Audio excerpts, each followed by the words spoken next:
Play பண்ண சீன்ஸும் alpha male and god syndrome அப்படின்னு 2 கேரக்டர்ஸை கேரக்டரைஸ் பண்ண விதமா இருக்கட்டும், இது 3மே வந்து ஒரு நல்ல டேக் இந்த படத்தை பொறுத்த வரைக்கும். அண்ட் இன்னொன்னு, பிரகாஷ் ராஜ் சார் அவரோட ஆக்டிங் பெர்ஃபார்மன்ஸ், ஸ்க்ரீன் டைம் இந்த படத்துல அவருக்கு ரொம்ப கம்மி தான். பட் அவர் கேரி பண்ற அந்த ஒரு எமோஷன்ஸ் ரொம்ப ஈஸியாவே கடத்த முடியுது.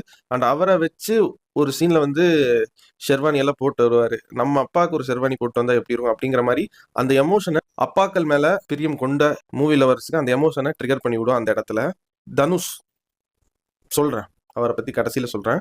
பட் இந்த படத்தோட நெகட்டிவ்ஸ், இந்த படத்துல பாத்தீங்கன்னா எதை வந்து கோரா எடுத்துக்கிட்டாங்க, ஹீரோவை வந்து ஒரு ஆல்ஃபா மேலா வந்து காட்டி அவரோட கேரக்டரே வந்து நீ இது செய்யறதெல்லாம் தப்பு, இதெல்லாம் நீ மாத்தணும் அப்படின்னு வந்து முக்தி கேரக்டர் மூலியமா வந்து எவ்வளவு முயற்சி பண்ணாலுமே வந்து அது வந்து படத்துல அவ்வளோ ஆர்டிபிஷியலா தெரிஞ்சு, என்னதான் இவங்க மாத்திட்டாங்க, இவங்களுக்கு இவங்க மேல வந்து லவ் வந்துருச்சு அப்படின்னு வந்து நல்லா சூப்பரா ஆக்டர்ஸ் கிட்ட இருந்து பெர்ஃபார்மன்ஸ்